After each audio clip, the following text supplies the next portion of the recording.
શું તમે ક્યારે ઝેરી બગીચો જોયો છે? ક્યાં આવેલો છે આ ઝેરી બગીચો કે જ્યાં સુંદરતા અને મોત એક સાથે ખીલે છે? શું છે 100 થી વધુ પ્રાણઘાતક છોડનું રહસ્ય? તો ચાલો જાણીએ ગાર્ડન ઓફ ડેથ કહેવાતા એલનબીક કેસલના વિષયુક્ત છોડની રોમાંચક કહાની. નમસ્કાર દર્શક મિત્રો, દિલોક સત્તા શોમાં આપનું સ્વાગત છે. દર્શક મિત્રો, સૌ પ્રથમ તો તમે એક સીન હું જે તમને કહું તેની કલ્પના કરો કે રાતના અંધારામાં તમે કોઈ જૂના કિલ્લાની બહાર ઊભા હોવ, આસપાસ ધુમ્મસ છવાયેલું હોય, ઠંડી હવા ધીમે ધીમે તમારા ચહેરા પર વાગતી હોય અને અચાનક તમારી સામે એક કાળી લોખંડની ઊંચી વાડ દેખાય છે અને વાડ પર મોટા સફેદ અક્ષરોમાં લખેલું છે કે આ છોડ તમને મારી શકે છે. તેની બીજી બાજુ ખોપડી અને હાડકાનું ચિહ્ન એટલે કે ડેન્જરનું ચિહ્ન દોરાયેલું છે અને અંદર નજર કરો તો હજારો રંગીન ફૂલો હવામાં લહેરાતા દેખાય. તો તમે શું કરશો? અંદર જશો કે ત્યાંથી ભાગી જશો? હવે તમને એમ થતું હશે કે આજે અમે આ પ્રકારના સવાલો તમને કેમ કરી રહ્યા છે. તો દર્શક મિત્રો, આજે અમે તમને એક એવા ઝેરી બગીચા વિશે જણાવવા જઈ રહ્યા છીએ કે જ્યાં ડગલે ને પગલે મોત રાહ જોઈ રહ્યું છે.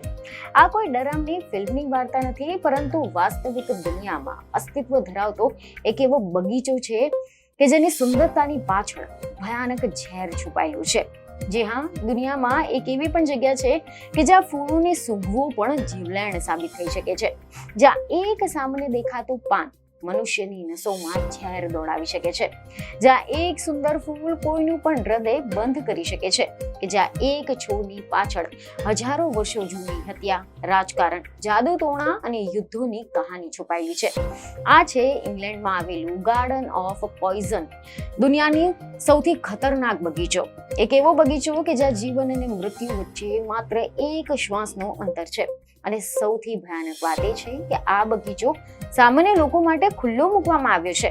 જી હા, તમે ટિકિટ લઈને અંદર જઈ શકો છો, પરંતુ ત્યાં પ્રવેશતા પહેલા તમને ખાસ ચેતવણી આપવામાં આવે છે કે કોઈ પણ ઝાડને હાથ ન લગાવશો, કોઈ પણ ફૂલને સૂંઘશો નહીં અને કોઈ પણ વસ્તુને મોઢામાં ન મૂકશો. કારણ કે અહીંયા માત્ર ઝેરી છોડ જ નથી, અહીંયા કુદરતના સૌથી ખતરનાક હત્યારાઓ વસે છે. અને સૌથી અજીબ બાબત એ છે કે આ બધા જ છોડ એક સમયે દવા પણ હતા. જી હા, જે છોડ તમને મારી શકે છે એ જ છોડ તમારી જાન પણ બચાવી શકે છે. અહીંયા દરેક ફૂલ એક રહસ્ય છે, દરેક પાન પાછળ એક હત્યાની વાર્તા છે, દરેક ઝાડ તમને યાદ અપાવે છે કે કુદરત કેટલી સુંદર છે અને કેટલી ભયાનક પણ છે. તો દર્શક મિત્રો, મીડિયા અહેવાલ અનુસાર માહિતી સામે આવી રહી છે કે ઇંગ્લેન્ડના નોર્થમ્બરલેન્ડ વિસ્તારમાં એલનબીક કેસલ નામનો એક ભવ્ય મહેલ આવેલો છે, જે હકીકતમાં હેરી પોટરના ચાહકો માટે હોગવર્ટ્સ તરીકે જાણીતો છે. પરંતુ આ મહેલની બાજુમાં કાળા લોખંડના મજબૂત દરવાજા પાછળ દુનિયાનો સૌથી ખતરનાક પોઈઝન ગાર્ડન એટલે કે ઝેરી બગીચો આવેલો છે. આ દરવાજા ઉપર એક ચેતવણી લખેલી છે કે આ છોડ જીવલેણ હોઈ શકે છે અને તેના નીચે હાડકા અને ખોપડીનું ચિહ્ન એટલે કે ડેન્જરની સાઇન બનેલી છે. આ કોઈ પ્રવાસીઓને ડરાવવાની મજાક નથી, પરંતુ એક કઠોર ચેતવણી છે, કારણ કે અહીંયા ઉગતો દરેક છોડ માણસનો જીવ લેવા માટે સક્ષમ છે. આ બગીચામાં પ્રવેશતા પહેલા મુલાકાતીઓને કડક સૂચના આપવામાં આવે છે કે તમારે કશું જ સ્પર્શ કરવાનું નથી, કશું જ ચાખવાનું નથી અને ભૂલે ચૂકે પણ કોઈ પણ છોડને સૂંઘવાનું નથી, કારણ કે અહીંયા હવામાં પણ એવા ઝેરી કણો હોઈ શકે છે કે જે તમને બેભાન કરી શકે છે અથવા તો કોઈના પણ હૃદયના ધબકારા થંભાવી શકે છે. અહીંયા પ્રવેશતા જ તમને ગાઈડ કહે છે કે જો તમે નિયમો તોડશો તો કદાચ આ તમારો છેલ્લો પ્રવાસ બની શકે છે, કારણ કે અહીંયા એવા અનેક કિસ્સા પણ બન્યા છે કે જ્યાં લોકો માત્ર ફૂલ સૂંઘવાથી બેહોશ થઈ ગયા હતા. કેટલાકને એલર્જી થઈ, કેટલાકને શ્વાસ લેવામાં તકલીફ પડી, તો કેટલાક લોકો તો ડરથી જ કંપી ઉઠ્યા હતા. મીડિયા રિપોર્ટ અનુસાર એવી માહિતી મળી રહી છે કે આ બગીચાની સ્થાપના ડચેસ ઓફ નોર્થમ્બરલેન્ડ દ્વારા કરવામાં આવી હતી અને તેમના વિચાર માત્ર સુંદર ફૂલો ઉગાડવાનો ન હતો, પરંતુ લોકોને એ જણાવવાનો હતો કે પ્રકૃતિ જેટલી દયાળુ છે એટલી જ ક્રૂર પણ હોઈ શકે છે. આ બગીચાનો સૌથી કુખ્યાત છોડ રેસિનસ કમ્યુનિસ્ટ એટલે કે એરંડાનો છોડ છે, જેને ગિનીસ બુક ઓફ વર્લ્ડ રેકોર્ડ્સે વિશ્વનો સૌથી ઝેરી છોડ જાહેર કર્યો છે. જો કે આપણા ખેતરોમાં આ છોડ સામાન્ય છે અને તેમાંથી એરંડિયું તેલ બને છે, પરંતુ જો તેના બીજને ચાવીને ખાવામાં આવે તો તેમાં રહેલું રિસેન નામનું ઝેર લોહીના કોષોને તોડી નાખે છે અને અંતે અત્યંત પીડાદાયક મૃત્યુ આપે છે. આ એક એવું ઝેર છે કે જેની માત્ર થોડી જ મિલીગ્રામ માત્રા પણ માણસને મારી શકે છે. એક સામાન્ય છોડ અને અંદર છુપાયેલું મૃત્યુ. પરંતુ સૌથી અજીબ બાબત એ છે કે આ જ છોડમાંથી એરંડિયું બને છે, જેનો ઉપયોગ દવા, કોસ્મેટિક્સ અને ઔદ્યોગિક વસ્તુઓમાં થાય છે. એટલે કે એક જ છોડ, એક બાજુ દવા અને બીજી બાજુ મોત. આ જ તો કુદરતનું ભયાનક સંતુલન છે. આ બગીચામાં એક બીજો અને સુંદર પણ જીવલેણ છોડ આવેલો છે, જેનું નામ છે નેરિયમ ઓલિએન્ડર એટલે કે કરેણના છોડ. દેખાવમાં એટલા સુંદર કે લોકો પોતાના ઘરમાં શણગારવા માટે ઉગાડે. ગુલાબી અને સફેદ ફૂલો, મીઠી સુગંધ, પરંતુ આ છોડનો દરેક ભાગ ઝેરી છે. પાંદડા, ડાળીઓ, ફૂલો બધું જ. ભારતમાં તો ગલીએ ગલિયા ઉગે છે, પરંતુ શું તમે જાણો છો કે આ આખો છોડ ઝેરી છે? જો તેનું લાકડું બાળીને તેનો ધુમાડો શ્વાસમાં લેવામાં આવે તો પણ તે ઝેરી અસર કરે છે અને તેના પાંદડા તો હૃદયને નુકસાન પહોંચાડી શકે છે. તેમાં રહેલા કાર્ડિયાક ગ્લાયકોસાઇડ્સ હૃદયની ગતિ બગાડે છે. થોડોક ડોઝ આનો ઉલટી અને ચક્કર લાવે છે, વધુ ડોઝ સીધું જ હાર્ટ ફેલિયર. અને ઇતિહાસમાં ઘણા કિસ્સાઓમાં એવા કેસો પણ છે કે ઓલિએન્ડરનો ઉપયોગ ઝેર આપવા માટે થયો હતો, કારણ કે તેની અસર ઘણીવાર કુદરતી મૃત્યુ જેવી લાગે છે.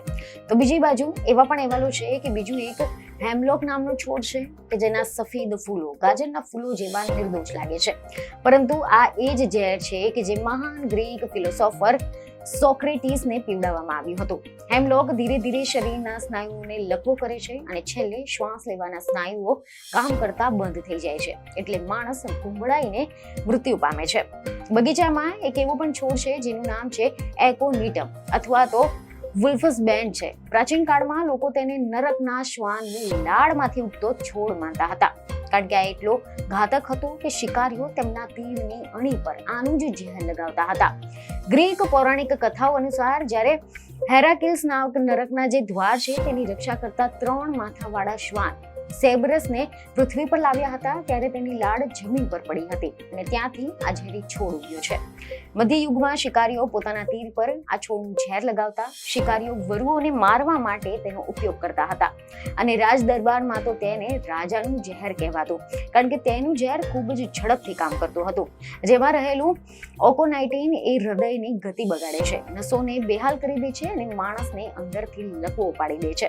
કહેવાય છે કે માત્ર થોડા જ મિલીગ્રામ ઝેરથી માણસનું મોત થઈ જાય છે.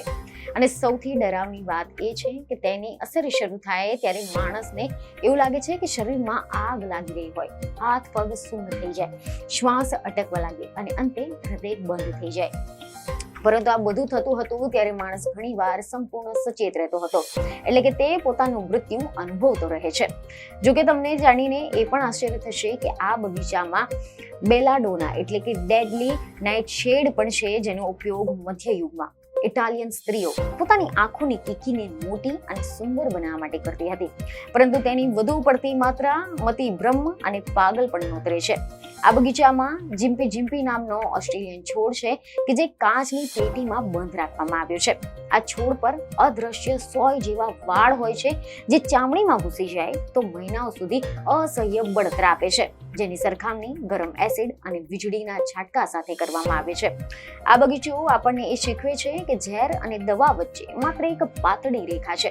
ઉદાહરણ તરીકે ફોક્સ ગ્લવ નામનો જે છોડ છે, જો ખોટી રીતે તેનો ઉપયોગ કરવામાં આવે તો તે ઝેર પણ છે અને તેમાંથી જ ડિજાટાલિસ નામની દવા બને છે, જે લાખો લોકોના હૃદય બચાવે છે.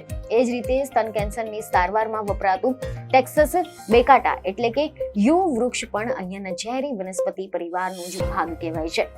મીડિયા અહેવાલ અનુસાર આ બગીચાના રક્ષકો એટલે કે માળીઓ પણ અહીંયા કામ કરતી વખતે ખાસ રક્ષણાત્મક સૂટ અને માસ્ક પહેરે છે, કારણ કે કેટલાક છોડ કાપતી વખતે સાયનાઇડ જેવો ગેસ હવામાં છોડે છે.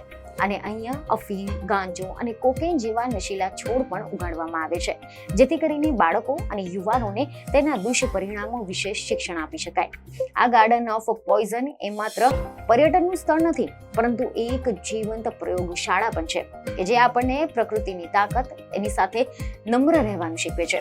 તમે જ્યારે અહીંયાથી બહાર નીકળો છો ત્યારે તમને અહેસાસ થાય છે કે જે ફૂલોને આપણે સુંદર માનીએ છીએ તે કદાચ પૃથ્વી પરના સૌથી મોટા ખૂણીઓ પણ હોઈ શકે છે.